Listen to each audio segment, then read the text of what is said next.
I'm Belinda, and this is Borderella Reads, where gentle magic, Jane Austen banter, and all the swoons control our TBR piles. Please enjoy these episodes in any order. I'm so glad you're here today. Hey, kindred spirits. This month, I want to chat with you about a book that I actually did not finish reading. And I think it's going to be a great example for why I can handle books with no spice, but I cannot handle books without yearning. It's an immediate DNF. If you want to know why, great question. I'm about to tell you. So as an example, there is a book, I think it was written about 2013. It's called The Thinking Woman's Guide to Real Magic by Emily Croy Barker. And on paper, this book was made for me, okay? It's about a grad student whose boyfriend just left her. She stumbles through a portal into a fantasy world and ends up as this, reluctant student of a reclusive magician with a biting tongue and a tragic past. Supposedly he killed his wife. She's stuck, our heroine is stuck in his world with no way home. And this has a lot of possibility for yearning, right? And I know exactly what it's supposed to be because Nora, the heroine, walks into this fantasy world literally carrying a copy of Pride and Prejudice. The heroine of this book is holding the instruction manual for yearning. And I'm ashamed to say, I DNF'd it at the halfway point. The writing itself was great. The world building, fantastic. I think some of this was it was a victim of marketing because I went back through some reviews to try to find a passage to read to you today, what is the moment, what is the almost touch, the glance that was held just like a beat too long. And there really wasn't one. Reviewer after reviewer basically all said the same thing. Lots of talk about attraction, but nothing really about building love. So the characters, they fell for each other, but then they don't do anything about it for 563 pages. And then the book just ends without finishing that thread. I'm not even sure I would call it a romantic subplot. So there's nothing to read to you today, and that's exactly why we're here. So real quick, because I think this conflation is actually causing a lot of bad takes. Spice and yearning are not the same thing. I know I've seen on Book Talk and Instagram or Bookstagram, the yearning hero. And I think the yearning hero is a different thing altogether from whether the book has spice or not. So spice is a heat rating, right? How explicit does the book get? Is the door open or closed, or has the door been thrown into the ocean? When it comes to how much we read on the page regarding physical interactions between the characters. Yearning is purely emotional. It's the emotional want. It's that want of something that hasn't been fulfilled yet. So it's this emotional anticipation and hope. And it's often, at least in the books that I read, it's often between two people, and it's this gap between them and the distance that's caused between them because of that gap. So a book could be scorching 500,000 peppers hot and have zero yearning. A book could be completely innocent. The most they do is hold hands, but could destroy you. For instance, I write low spice historical romantasy, and people sometimes ask whether I've ever considered writing something with more heat. And I think the answer is the spice has never been the point for me. The yearning has always been the point. I am fascinated by the emotional connection that happens.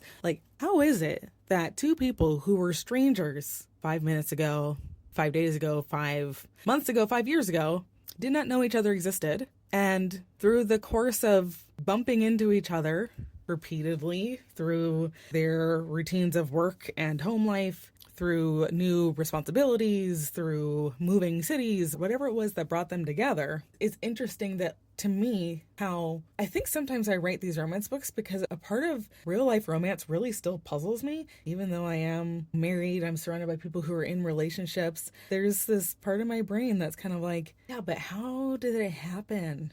What were the steps? And romance books, in a way, are an academic study on all the different ways in which humans find each other and decide to stay with each other, and why, and what does that journey feel like. So Why does yearning matter so much? Okay, here's my best attempt. Okay, so yearning creates this gap.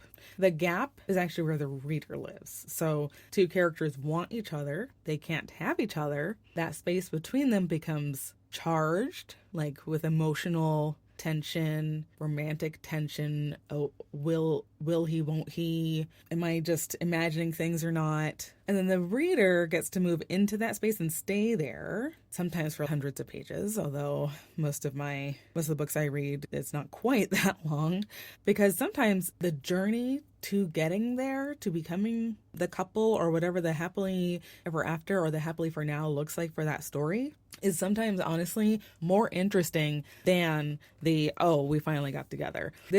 I feel like this is something that American television struggles with a lot. We have all of these great TV shows where there's that tension between the detective and the fiction crime writer author who keeps solving crimes for her. And so we love the banter. We love her incredulity that he knows these things and keeps surprising her with his intellect, and she saves him from danger. And so they keep having this back and forth, all the while building this bond, but they can't have each other, right? So because I think then what happens is with American TV is as soon as the couple gets together, it's like the writers are like, wait, what? So what do we do now? They're together now. Like as if that's the end. Whereas in a Korean drama, and I actually chat about this a bit with Sarah Rosette over on How I Met My K-Drama. I was a guest over there. And we chatted about the fact that Korean dramas, not only are they low spice, we get excited when the couple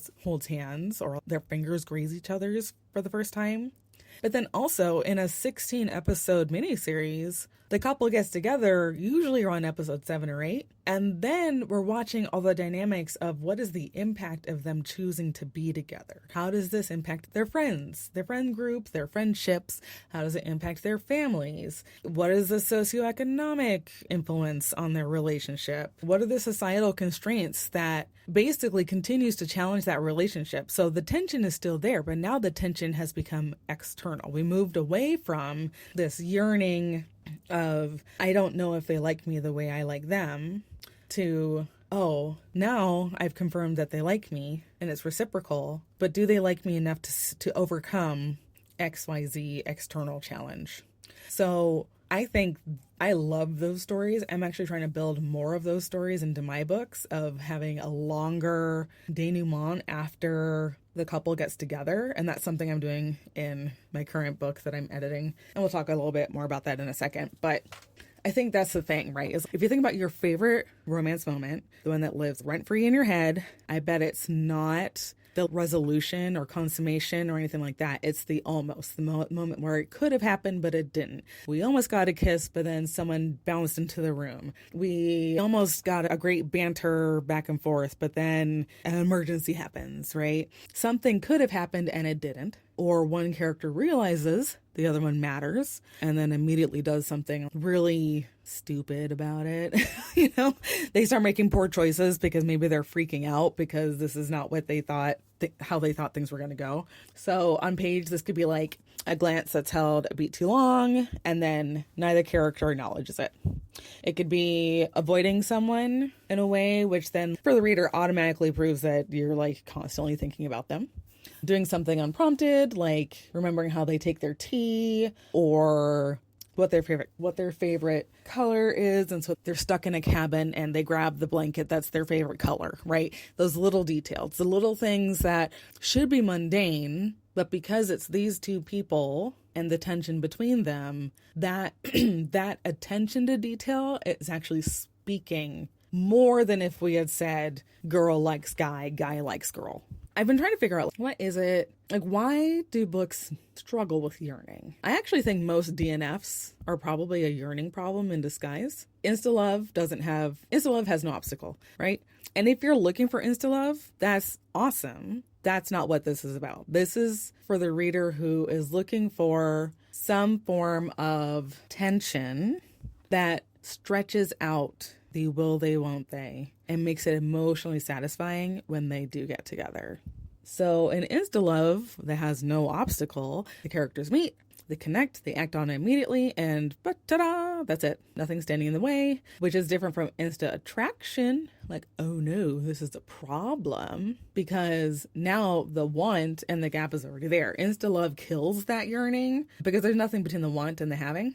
Whereas insta attraction can actually can make real obstacles that this character maybe has. These are rules the character has lived by their entire life, and now all of a sudden they're attracted to someone who flouts every rule they ever lived by. Insta attraction is great. Something else that I think can really mess up yearning is when we're told feelings. They're over-explained. The character is unreasonably articulate about what they want and why, as if they're picking from a menu. It seems like depth, and I can see why it would have been written maybe for a first draft, but it removes all the subtext, and the subtext is where the yearning lives, and the subtext is where the reader gets to do their imaginative work. And if you remove all the subtext, it's kind of like, well, what's left for the reader to bring to the story? And I think the last thing would be like a rush timeline, right? Yearning requires marination. You can't build real ache across 2 chapters, right? The reader needs to be able to watch characters orbit each other. They pull away. They start to circle each other a little bit closer. That takes multiple chapters. For some series, it takes multiple books. That's usually for a fantasy series where the romance is the subplot. For romance books, we tend to have the whole romantic arc within the single book. But yeah, if you rush it, then the story isn't meant to be a microwave, it's meant to be an oven. So I think the thing that killed the Thinking Woman's Guide for me is honestly a passive protagonist. Yearning requires someone who wants something. It can't just be something it can't be just about someone who has things happen to them.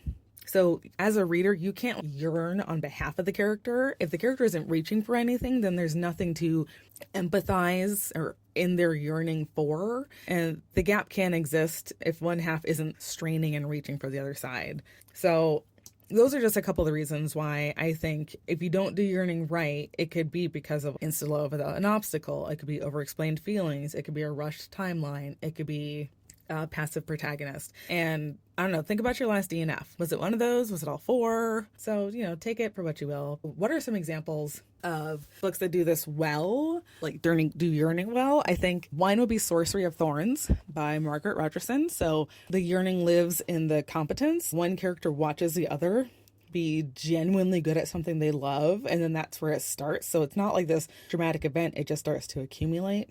If you're thinking about a movie, Just Like Heaven, same thing, right? We have, and of course I reference a movie with a ghost in it, but they fall for each other because they both have lost something and they're both trying to find themselves again. And in the process of trying to find each other, they are realizing they're seeing the potential in this other person because the person across the table from them is reminding them of their own potential. But then the thing that's keeping them apart, the external obstacle, is one of them's a ghost. But again, it's so then we're yearning, we're trying to figure out how are they going to make this happen? How are they going to get together?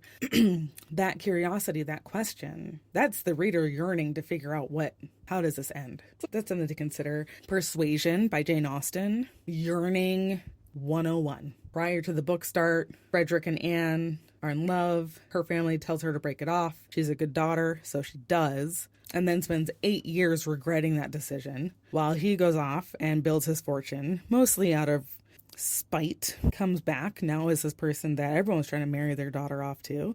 But he can't stop finding Anne in the room. He can't help but help her quietly in moments. And she's noticing, she thinks it's pity. And it takes a good while to realize, does he still care? Does he still care? Is there still a chance?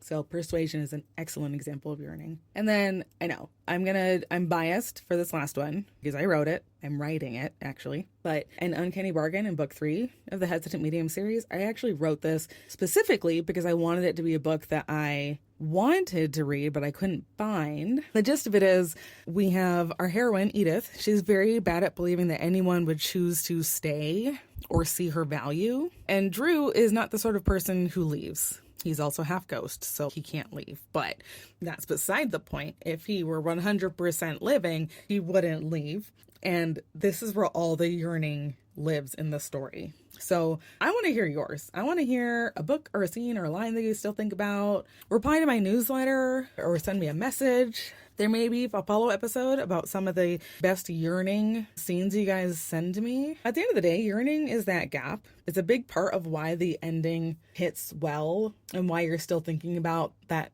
particular chapter like 3 months later. So you can write romance without spice, but I don't think you can write romance without yearning, i.e. wanting, and have it mean anything. For me, I feel like the engine, that it is the engine and it has to be there and everything else is negotiable. So those are my thoughts. If this episode made you want to feel things in the best way, come find me at wordarella.com. You can join my monthly newsletter, Belinda's Broadsheet. You can get a free ebook when you sign up, and you'll get to see things mostly about books and sweet ghosts and slow burns. And thanks again for joining. I hope you had fun with this episode, and I hope you go find some sort of media, whether it's an ebook, audiobook, print book, K-drama, movie, whatever your media of choice is. Go find something that makes you suffer in a good way. The one that kind of makes you kick your toes and giggle. I hope you can find that. I'll chat with you next month. Have a great day.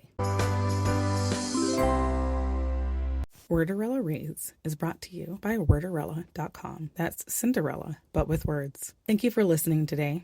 You can find backlist episodes at wordarella.com/podcast. You can get your free Cozy Fantasy ebook at wordarella.com/news. And if you'd like to connect, you can find me on Instagram at Wordarella. However you're listening and whenever you're listening, I'm glad you spent time with me.